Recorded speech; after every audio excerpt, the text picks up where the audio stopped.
Mes amis, la marine des États-Unis vient d'envoyer un autre porte-avions aux portes de l'Iran, prouvant que la guerre au Moyen-Orient est loin d'être terminée. Et Donald Trump, qui a déjà pris les rênes de la posture géopolitique américaine, vient de montrer qui commande et qui contrôle absolument ce jeu d'échecs. Ce que vous allez entendre maintenant n'est pas de la rhétorique diplomatique. C'est le son de l'acier, du kérosène d'aviation et du désespoir d'un régime terroriste qui a compris que la patience occidentale a atteint ses limites. L'illusion que l'Iran dicterait les règles dans le détroit d'Ormuz a été réduite en poussière et la machine de guerre américaine est prête à transformer toute menace en cendres. Et pour comprendre la dimension de cet échec et mat, nous devons d'abord regarder la machine vétérane qui a opéré comme le véritable mur d'acier dans ce théâtre d'opération. Et je parle du USS Abraham Lincoln. Faites attention, parce que nous n'avons pas affaire à un simple navire de guerre. Nous parlons d'un territoire souverain, flottant, une monstruosité de l'ingénierie américaine, avec plus de 333 mètres de long et un déplacement brutal de 100 000 tonnes de pur métal militaire. Imaginez une ville alimentée par 2 réacteurs nucléaires, transportant une population de plus de 5000 membres d'équipage entre marins et le prestigieux escadron aérien d'élite, opérant sous le niveau maximal de stress de combat pendant plus de 260 jours consécutifs en mer. Le rugissement des turbines et le rythme frénétique et mortel de son pont ne se sont pas arrêtés une seule seconde, exécutant plus de 10 000 missions de vol. Il ne voyage pas seul. Cette bête est le cœur d'un groupe de combat complet, escorté par des croiseurs et des contre-torpilleurs, armés jusqu'aux dents, formant un dôme de destruction impénétrable qui étouffe toute réaction. Ennemi de la région. Regarde la puissance de feu qui repose sur l'eau. En plus des missiles intercepteurs 6 Sparrow et des canons Phalanx de défense rapprochés, qui crachent des milliers de projectiles par minute pour broyer toute menace aérienne qui oserait s'approcher, l'impact réel de cette opération se trouve dans un arsenal déjà utilisé. 1,5 million de livres de munitions ont déjà été tirés et explosés pendant cette opération. C'est l'équivalent de 4 avions commerciaux Boeing 747 chargés. Cela signifie près de 680 000 kilos d'explosifs déchirant le ciel et pulvérisant l'infrastructure terroriste de manière systématique et impitoyable. Et ça, vous ne le verrez pas dans l'émission de Luciano Huck, à sa juste mesure. Et qu'a essayé de faire la propagande iranienne face à cette force écrasante? Essayer de l'emporter à force de crier, en répandant des mensonges pathétiques dans les médias, affirmant que l'équipage américain était en train de s'effondrer psychologiquement et de se mutiner. La réponse du commandement central des États-Unis n'est pas venue avec des discours politiques ou des notes de protestation, mais avec des mathématiques pures et destructrices. Ils ont révélé que 84,4% de l'équipage à bord venait de signer sa réintégration dans la marine américaine. Mes amis, vous n'arrivez pas à faire en sorte que 4 marins sur 5 veuillent continuer à se battre si la structure est défaillante ou si le moral est brisé. Et cela n'est pas le reflet d'un effondrement. C'est le portrait d'une fraternité d'acier qui croit en la mission et connaît exactement le poids de l'uniforme qu'elle porte. Le mensonge iranien a fondu sur l'asphalte brûlant de la réalité. Et c'est pourquoi Washington a clairement indiqué que le récit occidental et le contrôle des mers ne seront jamais pris en otage par les ayatollahs. Et comme si l'humiliation publique et la pluie de 600 000 kilos d'explosifs ne suffisaient pas, la marine américaine a fait ce que les Américains font de mieux. Ils ont doublé la mise. L'envoi du 2e porte-avions n'est pas une simple rotation logistique ou un changement de garde de routine. C'est une démonstration de force incontestable. C'est le Pentagone qui montre aux ayatollahs que les États-Unis peuvent maintenir 2 géants nucléaires dans la cour de l'Iran aussi longtemps qu'ils le jugent nécessaire. Le géant qui rejoint cette force opérationnelle est l'USS George Washington, accompagné d'un croiseur et d'un destroyer. C'est le seul porte-avions américain qui était déployé en permanence au Japon. Et maintenant, il traverse le détroit de Malacca en direction de l'océan Indien. Il ne vient pas seulement pour dire bonjour. Il apporte la salutation ultime sous la forme de la technologie de 5e génération. Et c'est là que la donne change complètement. L'USS George Washington est un léviathan redoutable de 104 000 tonnes d'acier militaire et de 333 mètres de long. La signification concrète de ces dimensions est simple. Il s'agit d'une véritable base militaire flottante et autonome, propulsée par 2 réacteurs nucléaires qui lui assurent une autonomie illimitée. Il n'a pas besoin d'accoster pour ravitailler ses moteurs. Il avance simplement et écrase tout sur son passage. Abritant une population de plus de 5000 membres d'équipage, parmi lesquels des marins de première ligne, des ingénieurs nucléaires et l'escadron d'élite de l'aéronavale. Cette machine est opérée par une mécanique humaine, entraînée à maîtriser le chaos. La capacité destructrice que cette forteresse transporte dépasse de loin la puissance militaire de dizaines de pays réunis. Le navire a la capacité d'accueillir plus de 80 aéronefs de très haute performance, alignés sur son pont, prêts à être catapultés par les catapultes à vapeur et transformer la nuit en jour. Mais ce qui glace le sang du haut commandement iranien, ce n'est pas seulement le tonnage ou la taille colossale de cette bête. C'est l'arsenal du futur qu'il apporte sur le théâtre des opérations. Et écoutez bien, ce qui repose sur le pont d'envol de l'USS George Washington est ce qu'il y a de plus létal et avancé dans l'ingénierie aéronautique. La vedette suprême est le F-35C Lightning II, la variante développée spécifiquement pour supporter l'impact brutal de l'atterrissage et du décollage sur les porte-avions. C'est le seul chasseur de 5e génération sur Terre à posséder cette capacité. Mais le F-35C n'est pas seulement un avion rapide, c'est une plateforme d'interception supersonique avec une signature radar réduite. Plus que cela, c'est un ordinateur volant. Grâce à son système d'ouverture distribué et à la fusion des capteurs, le pilote ne voit pas 6 problèmes différents à l'écran. Il voit une carte tactique intégrée directement dans la visière de son casque, sachant exactement où se trouvent les radars ennemis, les drones et les batteries anti-aériennes, avant même que les Iraniens ne sachent qu'il est là. Et il ne fait pas que combattre, il voit la faiblesse de l'ennemi et partage ces informations avec le reste de la flotte en temps réel. Chaque boulon de ce système est calibré pour protéger les routes commerciales et détruire toute capacité militaire du régime iranien en quelques secondes. Et avec les F-35C arrivent les chasseurs de 4e génération. Les brutaux FA-18 Super Hornet, les chevaux de bataille à double moteur avec 10 points d'emport pour armement lourd. Mais le véritable joyau de la guerre électronique qui accompagne ce groupe est l'EA-18G Growler. Le travail de cette machine n'est pas de larguer des bombes, mais de griller le cerveau électronique de l'ennemi. Le Growler transporte des pods de brouillage qui envoient de faux signaux et des bruits assourdissants sur les écrans radars de l'Iran.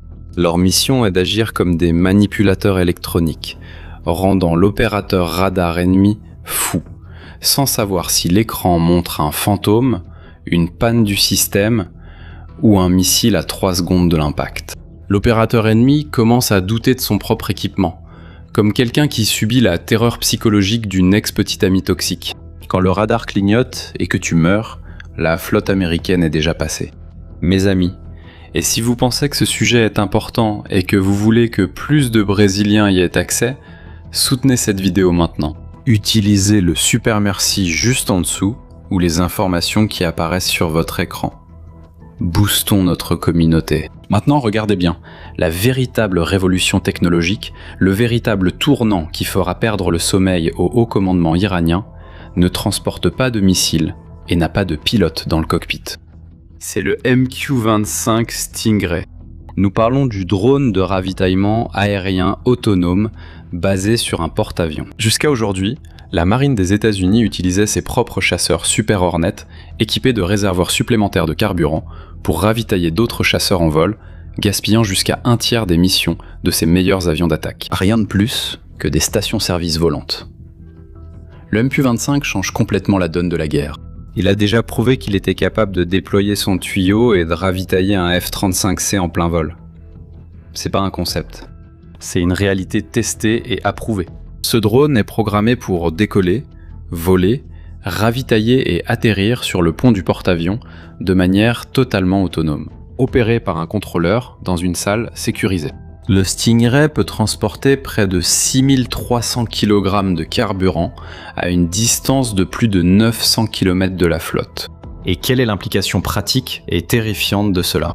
Il étend le bras mortel des États-Unis pour pénétrer encore plus profondément sur le territoire iranien, permettant aux chasseurs américains d'atteindre des cibles stratégiques au cœur de l'Iran, sans mettre les pilotes en danger de panne sèche ou forcer le porte-avions à naviguer trop près de la côte et des batteries côtières ennemies. C'est l'augmentation exponentielle de la létalité américaine. Et avec la technologie qui avance rapidement, ce drone robotique prévu pour 2029 à grande échelle est déjà en service et change le paysage aujourd'hui. Le mur d'acier américain en mer vient de recevoir un réseau d'acier impénétrable dans le ciel. Et faites très attention à la mécanique froide de ce conflit. La guerre en mer ne pardonne aucune erreur et la fatigue du métal est aussi réelle que l'épuisement humain. Après près de 300 jours d'opérations ininterrompues, avec des décollages et des appontages de chasseurs à quelques minutes d'intervalle sous le stress absolu du combat, la machine crie et le corps humain atteint ses limites. C'est la pure physique de la guerre, mes amis. Les turbines nucléaires, les catapultes à vapeur et surtout, l'équipage a besoin d'une récupération complète. Et c'est précisément ici qu'intervient ce qu'on appelle la relève des sentinelles. Une rotation programmée de façon chirurgicale par le Pentagone. Mais regardez le niveau de ce à quoi nous assistons. Retirer une base militaire flottante de 100 000 tonnes du champ de bataille créerait un vide de pouvoir fatal. Une brèche que l'Iran ou tout autre groupe extrémiste exploiterait immédiatement. N'importe quel pays au monde serait obligé de se retirer et d'abandonner le théâtre des opérations. Mais les États-Unis ne laissent pas de vide.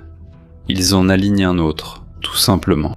Un deuxième Léviathan nucléaire, qui est l'USS George Washington, et ils effectuent la relève des flottes au milieu de l'océan, sans perdre une seule milliseconde de domination dans l'espace aérien. La sentinelle change, mais le laser du viseur reste braqué sur le front des ayatollahs. Globo n'admettra jamais cela dans Fantastico. Il n'existe aujourd'hui sur la face de la Terre aucune autre nation qui possède cette capacité militaire. Aucune. La Chine peut produire des navires de guerre dans ses chantiers navals avec la même facilité et rapidité qu'elle imprime du papier. Pékin peut aligner 2 millions de soldats en service actif, rendant les honneurs lors des défilés militaires. Mais la marine chinoise n'a pas la logistique, elle n'a pas la doctrine, et surtout, elle n'a pas l'expérience du combat réel. Pour soutenir la rotation de 2 groupes d'attaque de porte-avions simultanés de l'autre côté de la planète, ils ne peuvent remplacer un dispositif par un autre sans exposer leur arrière-garde. Cette capacité à projeter une force létale de manière ininterrompue de l'autre côté du monde ne s'achète pas en usine et ne se copie pas par ingénierie inverse. Elle a été forgée par les Américains avec beaucoup de sang, d'acier et de feu pendant plus d'un siècle de batailles navales impitoyables. Cette doctrine de guerre globale et de projection de puissance continue est inscrite dans l'ADN naval de chaque marin, dans le code de combat de chaque chasseur et dans la quille de chaque porte-avions des États-Unis. La machine navale doit rentrer chez elle pour se reposer, mais le mur d'acier de l'Occident ne dort jamais. Et si vous pensez que le problème se limitait à l'Iran qui balbutiait des mensonges dans Détroit d'Ormuz, regardez ce qui se passe en ce moment même en Russie. Parce que nous n'analysons pas des conflits régionaux isolés, nous sommes en train d'assister à ce qui se joue sur l'échiquier mondial d'une guerre d'extermination énergétique. Au petit matin de cette même semaine, les sirènes d'alerte aérienne ont hurlé dans la région de Leningrad, en Russie.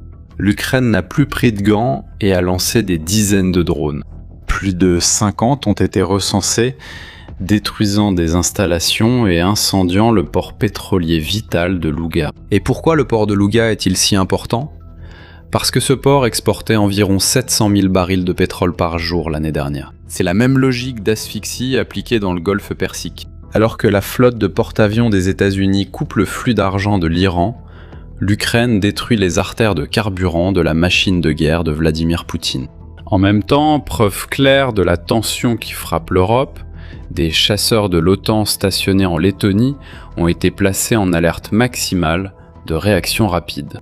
À 4 h du matin, ils ont intercepté et abattu un drone d'attaque russe qui avait violé l'espace aérien allié. Ils ont abattu un drone kamikaze lent et de petite taille, comme les tristement célèbres modèles Rito de fabrication russe ou les Shahed iraniens. Avec la précision d'un avion de chasse de pointe, c'est une démonstration de tir chirurgical et de supériorité létale des pilotes occidentaux. La Russie essaie de traiter cela comme un jeudi ordinaire, niant que ces drones aient violé l'espace aérien de l'OTAN. Mais la réalité, c'est que les terminaux pétroliers de la Baltique russe ont déjà brûlé 6 fois rien que cette année. Les deux fronts sont interconnectés. Les États-Unis et leurs alliés ont compris que, pour neutraliser des régimes agressifs et des parrains du terrorisme, il ne suffit pas d'attaquer uniquement les armées. Vous détruisez l'oxygène financier qui les maintient en vie. Maintenant, vous allez descendre dans les commentaires et montrer au système que vous avez décodé les règles cachées de ce conflit. Tapez les 2 mots-clés qui résument le verdict de notre analyse d'élite d'aujourd'hui. Relève des sentinelles et effondrement énergétique. Je répète, relève des sentinelles et effondrement énergétique. Et je répète, si cet épisode est important pour vous, soutenez cette vidéo dès maintenant.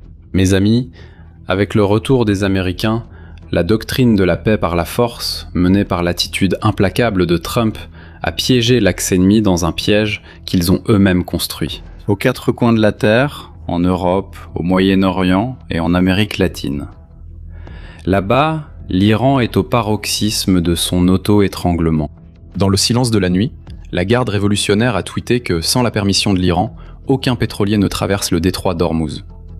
C'est le mensonge le plus pathétique de la géopolitique moderne. Et la vérité, c'est qu'environ 59 navires commerciaux ont été redirigés par la marine américaine pour passer en toute sécurité sous escorte américaine. Le détroit d'Ormuz est essentiel pour l'Iran, qui a besoin du flux pétrolier pour fonctionner. Cependant, le blocus naval qu'ils ont tenté d'imposer au monde s'est retourné contre eux, étranglant l'économie iranienne et causant une perte brutale d'environ 500 millions de dollars par jour. La garde révolutionnaire extorque son propre peuple pour maintenir son luxe. Et maintenant, ils voient leurs revenus disparaître parce qu'ils ont décidé de jouer aux pirates contre les États-Unis. L'Iran est tellement désespéré qu'il doit constamment inventer des récits de victoire pour contenir l'avancée du peuple. Ils n'ont plus de force aérienne ni de marine capable de faire face à l'Occident. Et tout ce qui leur reste, ce sont des drones kamikazes et des missiles balistiques lancés contre des navires civils. L'image de ports iraniens fantômes, où les pilotes maritimes ne touchent même pas à une barre. Depuis près d'une semaine, cela contraste de façon humiliante avec les dizaines de F-18 et de F-35 rugissant sans interruption sur les ponts américains. La haute hiérarchie militaire iranienne vit dans le délire, tandis que son propre peuple perçoit l'impuissance de l'État. Mes amis, c'est dans la description, dans le commentaire épinglé et dans le code QR qui apparaît sur votre écran. Venez sur notre chaîne de secours appelée Blind Asuamente. Oui, Blind Asuamente. C'est là que nous continuerons si nous sommes supprimés ici. Mes amis, l'infrastructure est prête. 2 des porte-avions les plus meurtriers de l'histoire humaine sont ancrés aux portes de l'Iran, armés de chasseurs furtifs, de guerres électroniques et de drones ravitailleurs. La question qui plane dans l'air dense du Moyen-Orient n'est plus de savoir s'il y aura un conflit, mais qui, parmi les hauts responsables de Téhéran, fera le premier faux pas sous la surveillance constante et impitoyable des F-35 américains.